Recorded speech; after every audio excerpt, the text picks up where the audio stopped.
Salaman Andika Perkasa ditolak. Pemilih bertindak. Selamat datang di OCD Obrolan Bersama Cak Den.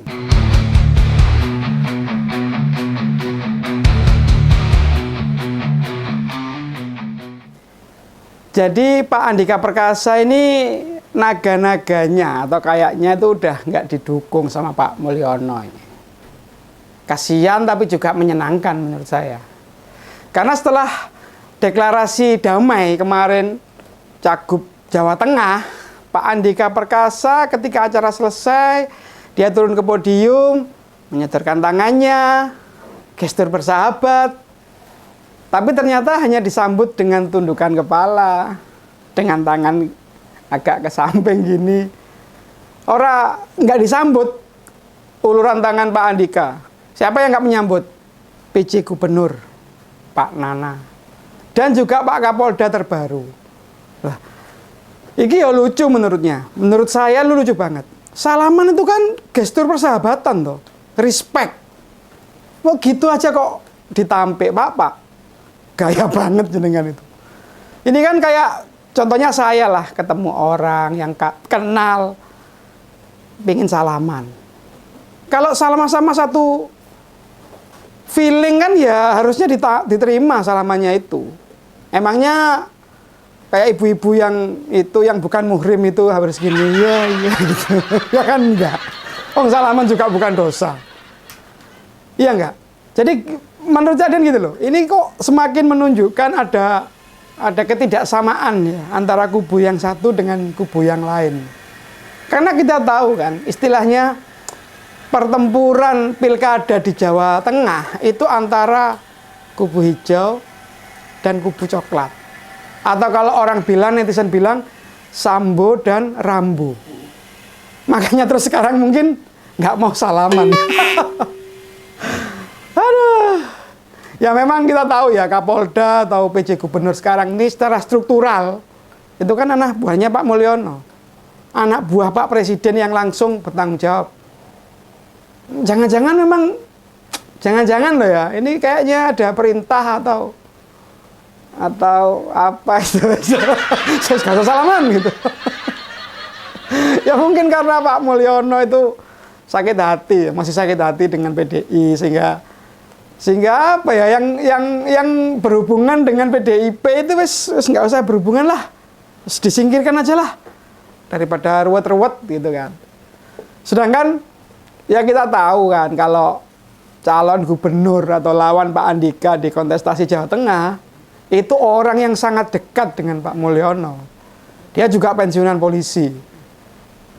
Maksud Cak Dian gini loh, apakah ini bentuk solidaritas ya antar sesama anggota polisi atau pensiunan polisi? Spirit the corps. Wah. Jadi semangat dari korps.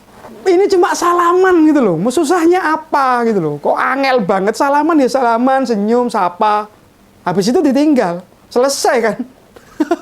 Harusnya kan begitu ya Pak ya. Ada kemudian klarifikasi dari Polda Jawa Tengah, ada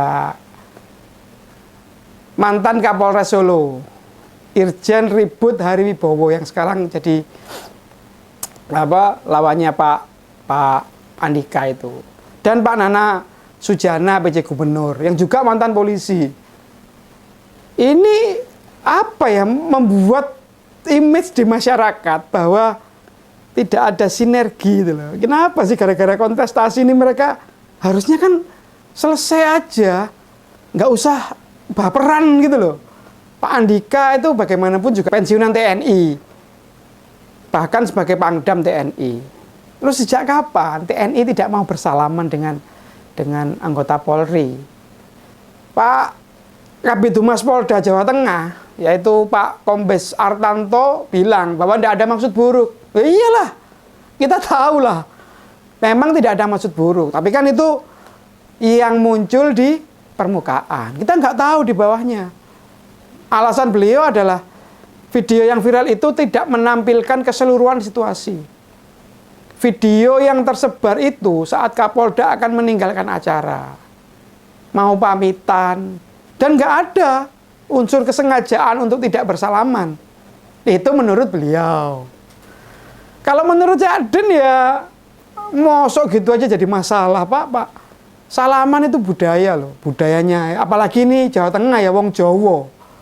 Menunjukkan pertemanan, kedekatan, menunjukkan apa ya, gestur yang positif. Lah nek nggak salaman, nanti orang lihatnya, wah, ada apa nih? Buktinya sekarang ada yang goreng. Iya kan?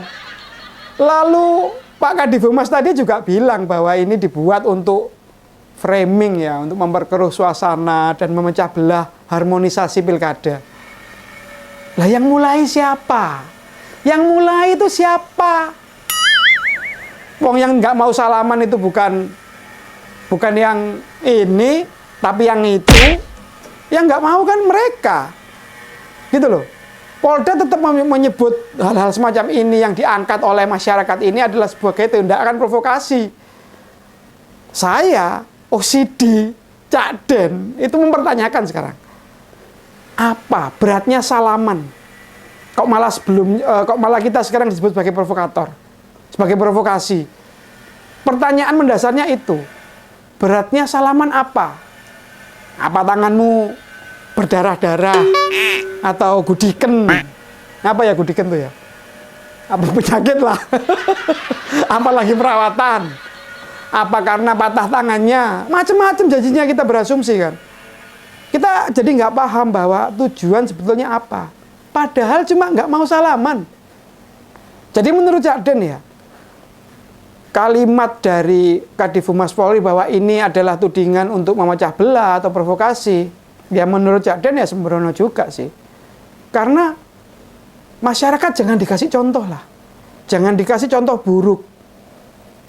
Apalagi ini berkaitan dengan institusi Polri dan TNI. Meskipun sama-sama sudah purnawirawan, ya kan. Apalagi ini pilkada. Sedangkan kita tahu pilkada ini, wah, konstelasinya sangat berat. Minta maaf aja lah. Kilaf kek. Oh maaf Pak, saya sedang nggak sedang nggak memperhatikan ketika Pak Andika menyodorkan tangannya. Tapi menurut Cak Den dia lihat kok. Di video itu kita lihat bahwa mereka sebetulnya saling berhadapan. Pak Andika sudah mengulurkan tangannya, malah Pak Kapolda memundurkan tangannya. Itu kalau dari pandangan sini loh ya, dari pandangan Cak Den loh ya, lihat di video. Sekarang gini loh, kalau seandainya ya, Pak Andika Perkasa yang pensiunan jenderal bintang 4 bisa sedemikian disepelekan oleh teman-teman dari Polri atau dari pensiunan Polri ini, bagaimana dengan rakyat? Bagaimana?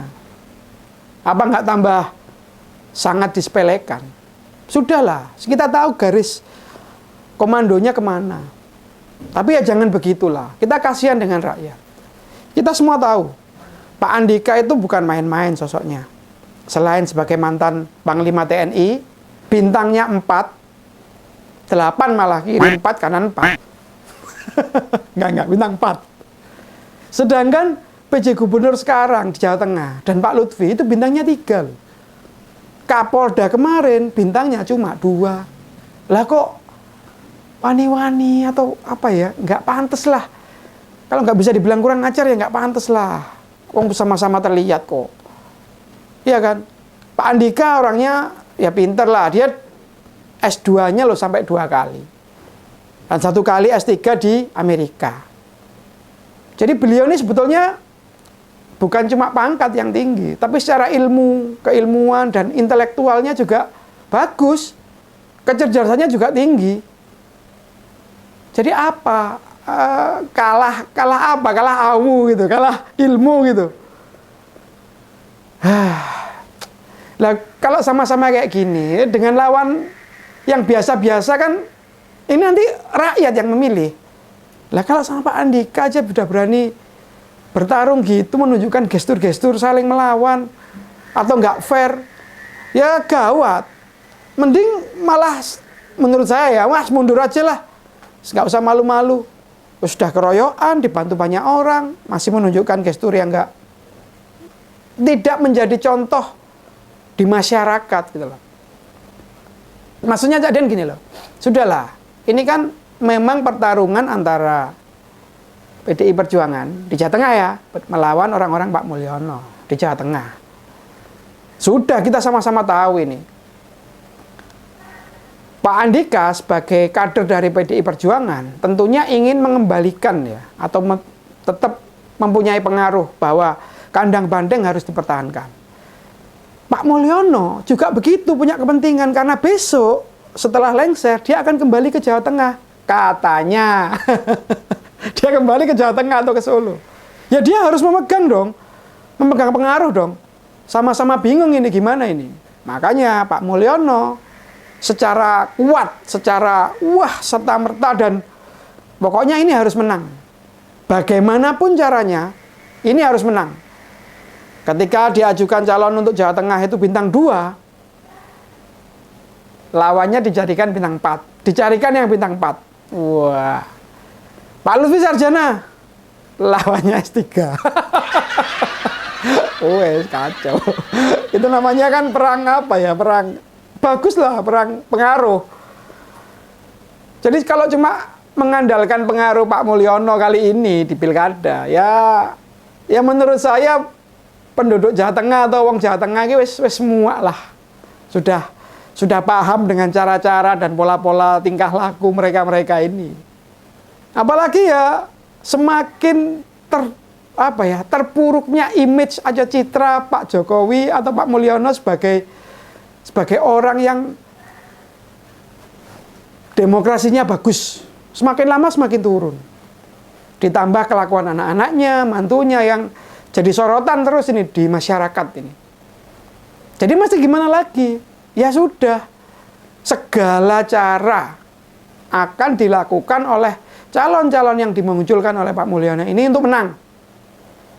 Kalau program bisa diadu. Kalau pengaruh bisa dicarikan. Relawan bisa dibuatkan.